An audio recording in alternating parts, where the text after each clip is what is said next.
आज का जो हमारा टॉपिक है वो है मॉलिक्यूलर मार्कर। मार्कर के नाम से ही जैसा शो हो रहा है कि जब हम मार्कर कहाँ यूज़ करते हैं किसी भी चीज़ को मार्क करने के लिए। जैसे तुम्हें इस पेज पे येलो कलर दिख रहा है, येलो कलर मैंने इसलिए करा कि जो भी तुम्हें लिख रहा है वो कुछ हाईलाइट हो जाए।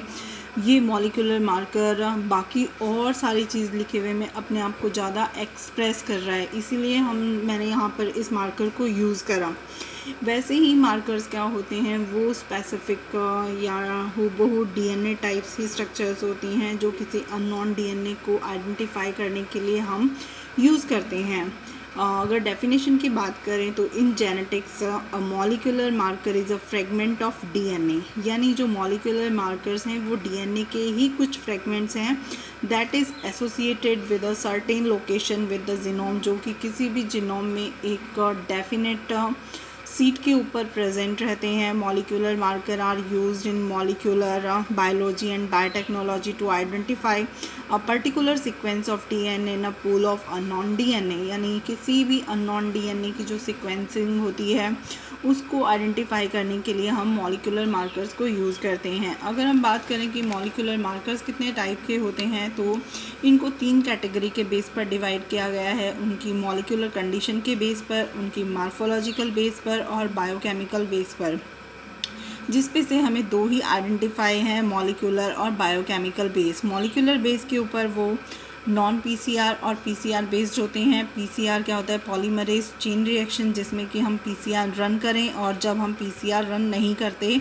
तो जो मॉलिक्यूलर मार्कर डिटेक्ट हो सकता है वो होता है आरएफएलपी, और जब उनको पीसीआर पे रन किया जाता है तो उनके अंदर आरएडीपी, ईएफएलपी, SCAR, SNP, SSR और STS, EST, ISSR, CAPS, total 9 type के मॉलिक्यूलर मार्कर्स होते हैं जिनको कि हम डिटेक्ट कर सकते हैं। Molecular markers are closely linked to numerous traits of economic importance have been developed in several crops. अब जो molecular markers हैं वो क्या होते हैं, ट्रेट्स एक इस टाइप का चलन की जो इकोनॉमिक इम्पोर्टेंस है जिसकी बहुत ज़्यादा आज के टाइम, क्योंकि अगर हम किसी क्रॉप को बहुत अच्छे से डेवलप करना चाहते हैं, उसके डीएनए के कैरेक्टर्स को बहुत ज़्यादा हाइब्रिडाइज करवाना चाह रहे हैं, उसके अंदर डीएनए हाइब्रिडाइजेशन करवा रहे हैं, तो उसके लिए हमें उसके अंदर मॉलिक्यूलर मार्कर्स को अप्लाई करना पड़ता है। इसीलिए ये क्या होता है, बहुत सारी इसकी इकोनॉमिक इम्पोर्टेंस और बहुत सारी क्रॉप्स में इसका बहुत यूजेस दिखाया गया है। Molecular marker consist of a specific molecules which shows easily detectable difference among different strain of species among different species. ये नहीं कह सकते कि किसी एक स्पीशीज़ में अगर एक मॉलिक्यूलर मार्कर एक रोल प्ले कर रहा है तो सेम वही रोल प्ले वो दूसरी स्पीशीज़ में भी करेगा, ऐसा कुछ भी नहीं है। डिफरेंट स्पीशीज़ या डिफरेंट वैराइटीज़ में सेम मॉलिक्यूलर मार्कर अलग अलग फंक्शन, अलग अलग रोल प्ले कर सकता है। These markers may be based on the protein and may be DNA. For example, isoenzymes. जो ये मॉलिक्यूलर मार्कर्स होते हैं प्रोटीन और डीएनए पर बेस्ड होते हैं, इसीलिए जो इसकी पूरी टेक्निक होती है वो मे बी जब हम डीएनए की डिटेक्शन के लिए कौन सी टेक्निक को यूज़ करते हैं, सॉर्दन ब्लॉटिंग, तो ये सेम कहाँ पर अप्लाई की जाती है, सॉर्दन ब्लॉटिंग टेक्निक के अंदर ये चीज़ें अप्लाइड की जाती हैं। Use of link molecular marker for indirect selection for quantitative trait is expected to be more effective than direct selection due to the absence of confounding effect of environment. कि जब हमें किसी क्रॉप को grow करवाना है, जब तक हमें किसी स्पीशीज़ का जब हम सिलेक्शन करते हैं, तो अगर हमें किसी स्पीशीज़ नॉन है तो अगर हम उसको ग्रो करवा रहे हैं दैट्स ओके, लेकिन जब हम किसी अननोन स्पीशीज़ को ग्रो करवाते हैं तब हमें वहाँ पर ये डर रहता है कि पता नहीं इसके कैरेक्टर्स कैसे उभर के आएंगे।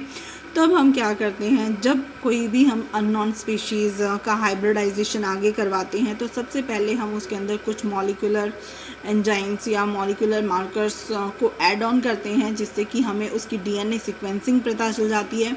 और जब हमें किसी भी सेल की या सैंपल की डीएनए सीक्वेंसिंग पता चल जाती है तो हम उसके अंदर डीएनए हाइब्रिडाइजेशन करवाते हैं। लास्ट क्लास में अगर तुम्हें याद हो कि डीएनए हाइब्रिडाइजेशन हम कैसे कराते हैं, किसी भी पेरेंट डीएनए के अंदर हम एक प्रोब को एंटर करवाते हैं। अब ये प्रोब क्या आते हैं, स्मॉल ऑलिगोन्यूक्लियोटाइड सीक्वेंसेस जो कि सेम डीएनए के कॉम्प्लीमेंट्री स्ट्रैंड होते हैं, जिन्हें हम मार्केट से तैयार भी करवा सकते हैं, यानी जिनका डिज़ाइन हम मार्केट में तैयार करवा सकते हैं या फिर हम बने बनाए मार्केट में परचेज़ कर सकते हैं, क्योंकि हमें उनकी क्या होती है, डीएनए सीक्वेंसिंग पता होती है। और जब वो हम एंटर करवाते हैं तो वो किसी भी पेरेंट डीएनए जो कि पहले डबल स्टैंडर्ड था, रेस्ट्रिक्शन एंजाइम के कारण वो क्या हो जाता है, सिंगल स्टैंड में कन्वर्ट हो जाता है, और उसकी एक सिंगल स्टैंड किसके साथ बाइंड हो जाती है, जाकर दूसरे पेरेंट डीएनए या हमारे प्रोब के साथ। अगर तुम्हें कुछ याद हो तो ये सेम स्ट्रक्चर थी, जैसे डबल स्टैंडर्ड डीएनए जो कि हीट किल्ड करने पर क्या हो गया, सिंगल स्टैंड बन गया, और जैसे ही आप इसके अंदर प्रोब को ऐड करते हैं तो यहाँ पर हमें क्या मिल गया था, डीएनए हाइब्रिडाइजेशन। तो सेम ही चीज़ हम वही सीक्वेंस कर रहे हैं, वही प्रोसीजर हम बार बार कर रहे हैं कि हम एक डीएनए को दूसरे डीएनए के साथ हाइब्रिडाइज कर रहे हैं। अगर हम बात करें डीएनए मार्कर्स कैसे फंक्शन करते हैं, तो डीएनए मार्कर्स के अंदर 2 साइट्स होती हैं जहाँ से वो फंक्शन कर सकती हैं। फर्स्ट मार्फोलॉजिकल साइट्स और दूसरी न्यूट्रल साइट्स। मार्फोलॉजिकल साइट्स का मतलब क्या है, मार्फोलॉजी किसी भी ऐसी चीज़ जिसको कि हम विजुअलाइज कर सकते हैं, देख सकते हैं, यानी डीएनए की सीक्वेंसिंग कितनी बड़ी है, कितने उसके अंदर फ्रेगमेंट्स कट हुए हैं, वो हम ईज़िली डिटेक्ट कर सकते हैं। दूसरी होती है न्यूट्रल साइट। अगर न्यूट्रल साइट की बात करें तो हम इसके अंदर उसकी मार्फोलॉजी को आइडेंटिफाई नहीं कर सकते, हम ये पता नहीं कर सकते कि किस मॉलिक्यूलर या किस डीएनए की फ्रेगमेंट का साइज़ कितना होगा या उसके अंदर उसकी डीएनए सीक्वेंसिंग क्या है, बिकॉज अनलाइक मार्फोलॉजिकल मार्कर्स, यानी वो मार्कर्स जिनकी मार्फोलॉजी हमें नॉन नहीं है, these variations do not necessarily shows themselves in the phenotypes, and each molecular markers might be nothing more than a single nucleotide difference in a gene or a piece of repetitive DNA। एक most important बात की, जितने भी genomes होते हैं उनके अंदर जो मॉलिक्यूलर मार्कर्स की सीक्वेंसिंग होती है सब की सेम होती है।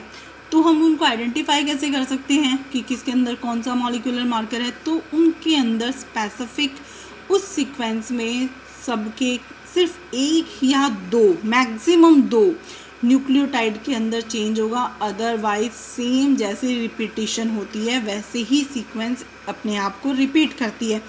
वो जो सीक्वेंस 1 या 2 न्यूक्लियोटाइड अपने आप को चेंज कर रहे हैं, वहीं से हम उसको आइडेंटिफाई कर लेते हैं कि किसके अंदर किस टाइप का मॉलिक्यूलर मार्कर काम कर रहा है।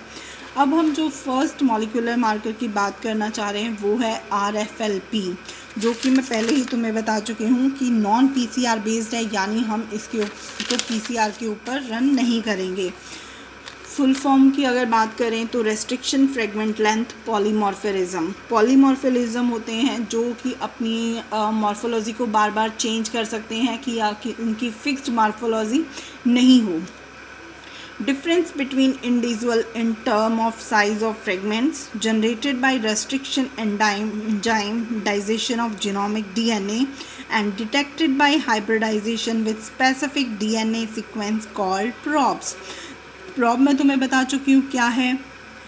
उससे पहले प्रॉब से पहले हम बात करें कि अलग अलग इंडिविजुअल्स के अंदर जो डीएनए होते हैं अलग अलग होते हैं, उनको डाइजेस्ट करने वाले रेस्ट्रिक्शन एंजाइम क्या होगा, सेम होता है, लेकिन कौन सा रेस्ट्रिक्शन एंजाइम किस डीएनए को कहाँ से कट कर रहा है ये रेस्ट्रिक्शन एंजाइम के ऊपर डिपेंड करता है कि जैसे ही उसे उसकी फेवरिंग सीक्वेंस मिल जाती है वहीं से वो उसको क्या कर देता है, कट कर देता है।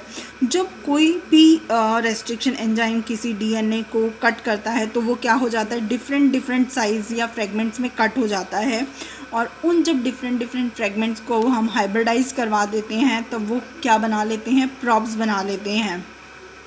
और these are term as restriction fragment length polymorphism. और वो डिफरेंट लेंथ या मार्फोलॉजी के जो स्ट्रैंड्स बनते हैं जो कि रेस्ट्रिक्शन एंजाइम से कट हुए हैं उनको हम क्या कहते हैं, RFLP, restriction fragment length polymorphism. अलग अलग लेंथ के डीएनए मॉलिक्यूल्स या डीएनए सीक्वेंसेस इसके अंदर हम क्या कर रहे हैं, पहले हम क्या करेंगे, एक डीएनए सीक्वेंस लेंगे। हमें पता है कि डीएनए सीक्वेंस को कट करने के लिए हम किसको यूज़ करते हैं, रेस्ट्रिक्शन एंजाइम को। रेस्ट्रिक्शन एंजाइम से हम उस डीएनए सीक्वेंस को जहाँ भी उसे फेवरेबल कंडीशन मिल जाएंगी उसको वो कट कर जाएगा, और फिर जो कट हमें या प्रॉब मिला है उसको हम हाइब्रिडाइज करेंगे किसी स्पेसिफिक डीएनए के साथ। और जब वो एक दूसरे के साथ हाइब्रिडाइज करवा देते हैं तो वो क्या बना लेते हैं, प्रॉब बना लेते हैं। An RFLP marker is generated when a single restriction enzyme produce fragment of different length. अब हम जब इस RFLP मार्कर एंजाइम को अगर हम किसी एक सिंगल सेल के अंदर जनरेट करें या फिर डिफरेंट सेल्स के अंदर जनरेट करें, इनका फंक्शन अलग अलग होगा। ये ज़रूरी नहीं है कि एक सेल के अंदर जो ये मार्कर एंजाइम काम कर रहा है वही दूसरी सेल के अंदर भी काम करे।